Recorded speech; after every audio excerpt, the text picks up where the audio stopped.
Hello, everyone, and welcome back down here to the Gamer's Den with me, your host, Jordan, your master of lore and storyteller extraordinaire. Joining me today is my other most adorable co host, Atticus, an apprentice storyteller and initiate to the first circle of lore, if I can pronounce it properly.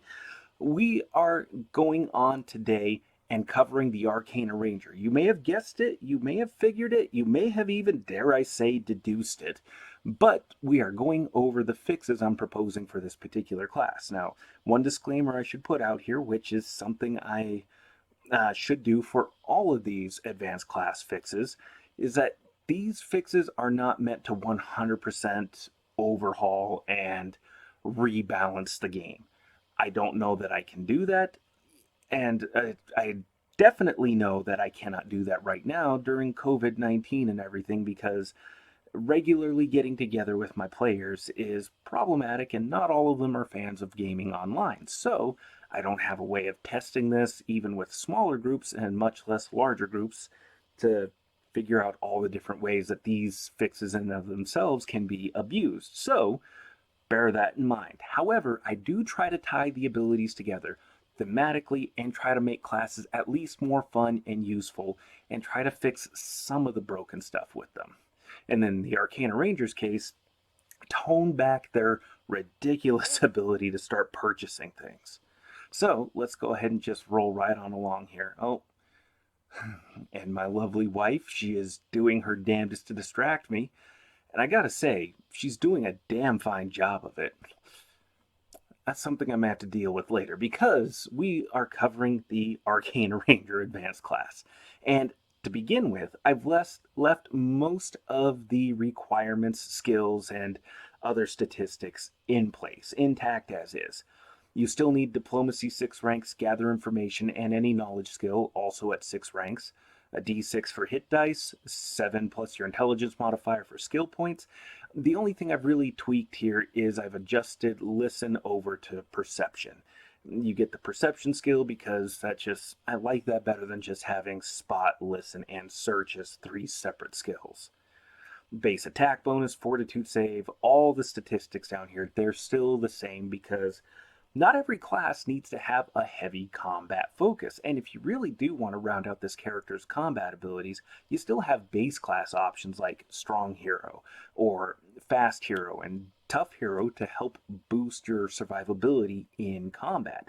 And not only that, but you can still dive into other advanced classes that can do much the same for you, and give you better abilities suited for combat as well. So, to that end, since all these advanced classes really do live or die on their class abilities, let's just get into those and see what exactly I've done to them. To start with, I've left word on the street here. I've made some changes, however. The Arcane Arranger is tapped into veins of info. Overheard gossip, face-to-face meets, message boards.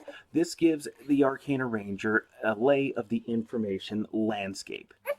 They make instant gather information checks on general and specific information.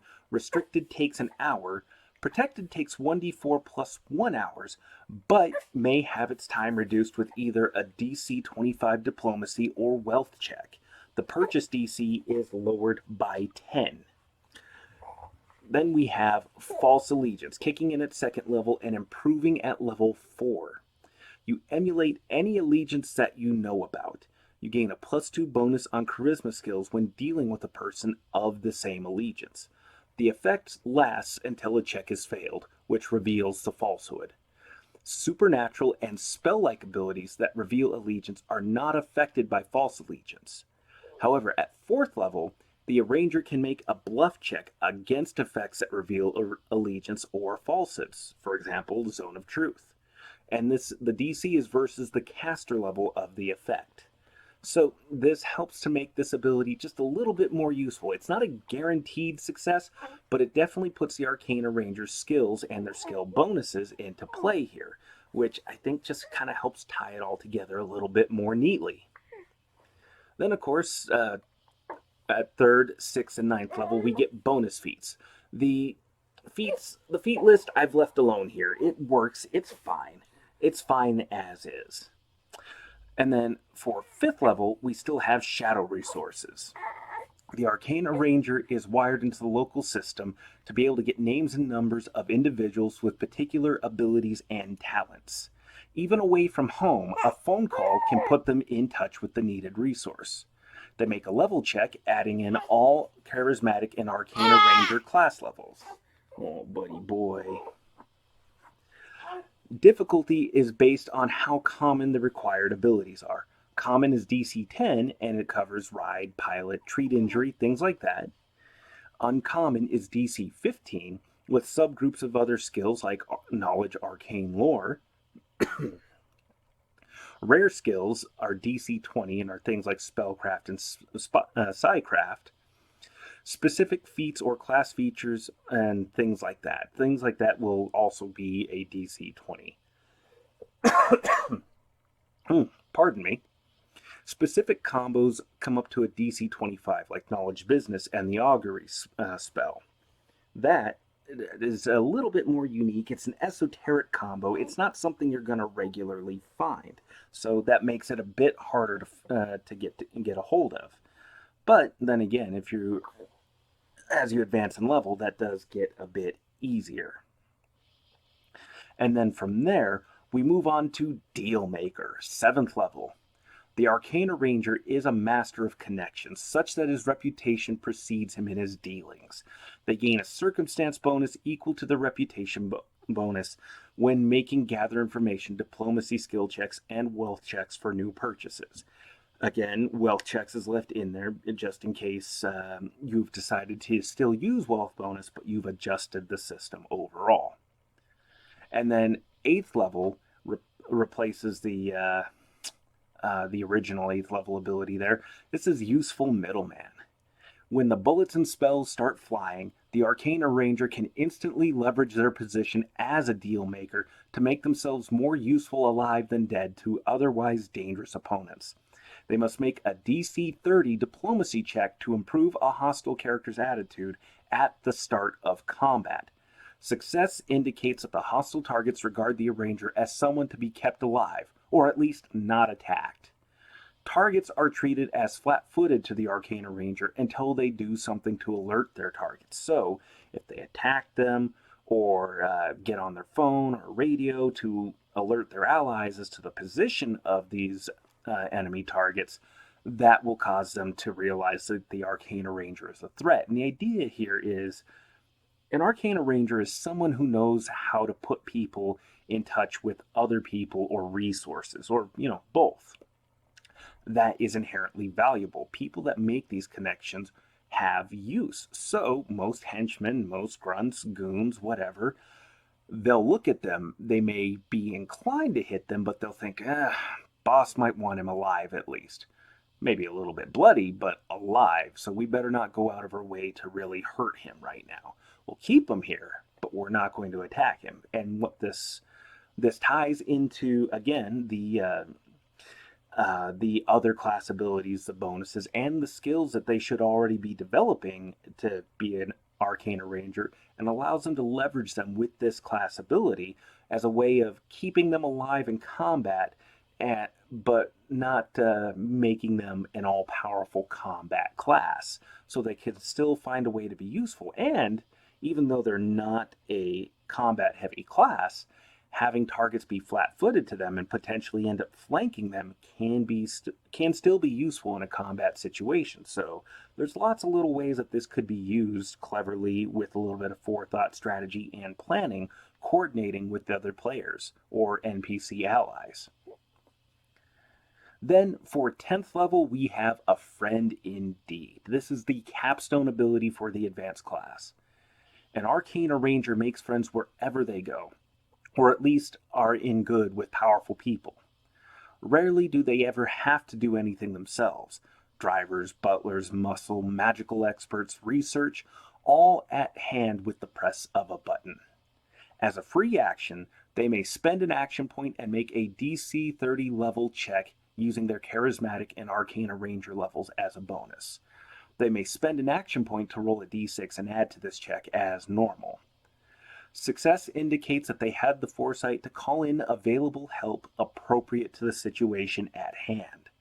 Failure means no additional help is forthcoming. This can be overwatch from a deadly sniper, an acolyte to banish a fiendish spirit, or a literal wizard with expertise on finance to help magically decipher warded bookkeeping.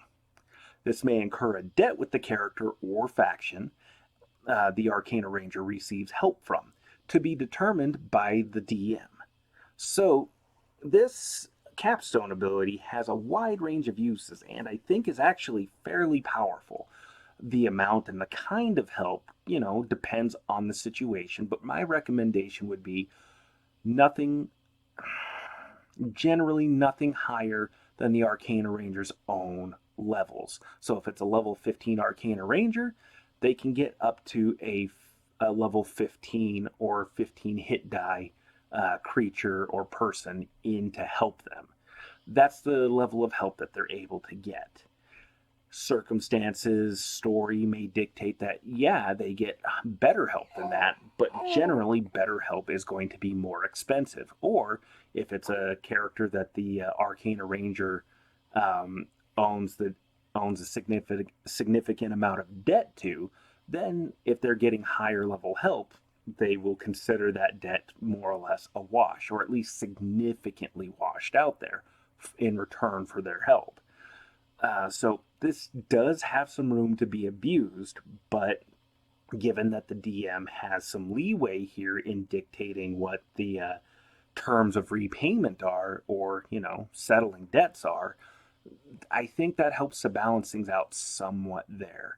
And the fact that this is useful for combat, outside of combat, really, really helps sell this ability. And it just fits with the overall motif that the Arcane Ranger is a person with connections, who deals in connections, who knows where all the best tools are, knows the guy who has all the best people, things like that.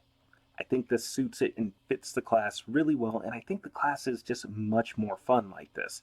They still get some bonuses on their purchasing power, but it's not excessive, and it allows room for other things. And I think this solves it reasonably well. But let me know what you think down in the comments below. Do you like what you see here? Well, hell, tell me. Hit the like button, go down in the comments, point out what you liked, and if you didn't like it, or if there's a mixed bag of both, still, go and let me know. Hit the dislike button, tell me which parts you think are kind of dumb, or do you think the whole thing is just kind of worthless and should be scrapped? And to that end, if you have been enjoying things, I've got a couple more videos popping up over this way that maybe, possibly, you'll enjoy. And if this hasn't been your first stop so far, well, hell, things seem to be working out okay so far. Why not hit that subscribe button and become a regular member here at the Gamers Den? But with that said, I've been your host, Jordan, your master of lore and storyteller extraordinaire. Thank you all so much for your time, and you all have yourselves a good night. We did it, buddy.